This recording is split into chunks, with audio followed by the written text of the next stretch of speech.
রাজধানীর মৌচাকের একটি হাসপাতালের পার্কিং থেকে দুজন ব্যক্তির মরদেহ উদ্ধার করেছে আইনশৃঙ্খলা বাহিনীর সদস্যরা। আমরা এখানে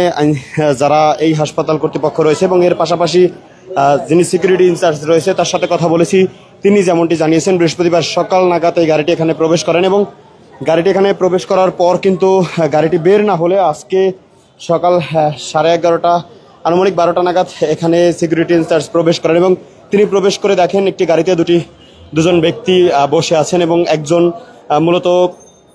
ড্রাইভিং সিটে এবং আরেকজন ঠিক পাশের সিটে এখানে বসে রয়েছেন। সেটি দেখার পর তিনি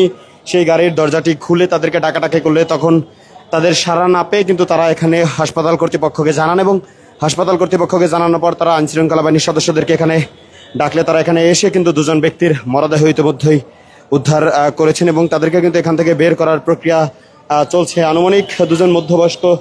লোক কিন্তু এই গাড়িটির মধ্যে ছিলেন এবং গাড়িটি যখন প্রবেশ করেন তখন কিন্তু স্বাভাবিকভাবেই দুজন এখান থেকে গাড়িটি নিয়ে প্রবেশ করেন। এরপর কিন্তু তারা এখান থেকে বের না হলেই দীর্ঘ সময় পর তথা আজকে সকাল 11:30 থেকে 12টা নাগাদ কিন্তু এখানে সিকিউরিটি ইনচার্জ প্রবেশ করে এবং এখানে প্রবেশ করার পর কিন্তু তিনি সেই ব্যক্তি দুজনকে ডাকাডাকি করে এবং তাদেরকে একাধিকবার ডাকার পর তাদের সাড়া না পেয়ে কিন্তু তিনি তার হাসপাতাল কর্তৃপক্ষকে জানায় এবং হাসপাতাল কর্তৃপক্ষ কিন্তু আইনশৃঙ্খলা বাহিনীর সদস্যদেরকে এখানে ডাকলে তারা এখানে উপস্থিত হয়ে কিন্তু দুজন ব্যক্তি এখানে মৃত অবস্থায় রয়েছেন সেটি কিন্তু তারা বলেন এবং কিছুক্ষণ আগেই এখানে রমনা জোনের ডিসি মাসুদ আলম তিনি কিন্তু গণমাধ্যমের সাথে কথা বলেন এবং তিনি যেমনটি জানিয়েছেন তারা তথ্য পেয়ে এখানে এসেছেন এবং এখানে এসে দুজন ব্যক্তির মরদেহ দেখতে পেয়ে তারা কিন্তু তাদেরকে এখান থেকে প্রাথমিকভাবে উদ্ধার প্রক্রিয়া কিন্তু তাদের চলমান রয়েছে এবং আমরা ভেতরে একবার প্রবেশ করেছিলাম, ভেতরে যে চিত্র দেখেছি এবং হাসপাতালের যিনি সিকিউরিটি ইনচার্জ রয়েছেন সেই সিকিউরিটি ইনচার্জের সাথেও কিন্তু আমরা কথা বলেছি এবং তিনি আমাদেরকে যেমনটি জানিয়েছেন পুরো হাসপাতালের যতগুলো গাড়ি প্রবেশ করেন এবং যতগুলো গাড়ি এখান থেকে বের হন প্রত্যেকটি গাড়ির হিসেব কিন্তু হাসপাতালের যেই একটি নির্দিষ্ট সিকিউরিটি ইনচার্জের যেই বই রয়েছে বা খাতা রয়েছে সেটিতে কিন্তু সুনির্দিষ্টভাবে উল্লেখ করা থাকে এবং যেই গাড়িটিতে এখানে দুজন ব্যক্তিকে পাওয়া গেছে সেই গাড়িটি কিন্তু সাদা একটি গাড়ি এবং সেই গাড়িটি এখান থেকে প্রবেশ করার সময় কিন্তু এখানে এন্ট্রি করা হয়েছিল এবং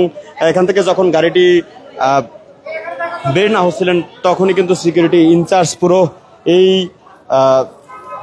পার্কিংয়ে গিয়ে কিন্তু তারা এখানে লাশ দুটিকে দেখতে পেয়ে কিন্তু তারা ইতিমধ্যেই তাদের যে হাসপাতাল কর্তৃপক্ষ রয়েছে সেই হাসপাতাল কর্তৃপক্ষকে জানানোর পর কিন্তু এখানে আইনশৃঙ্খলা বাহিনীর সদস্যরা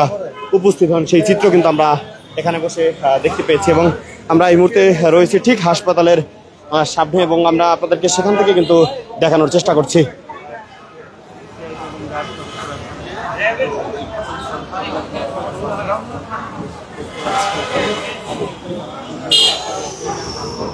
সিরাজুল আলম মেডিকেল কলেজ হাসপাতালের পার্কিং কিন্তু এই ঘটনা ঘটেছে এবং আমরা এই মুহূর্তে ঠিক সেখানেই রয়েছি এবং সিরাজুল আলম মেডিকেল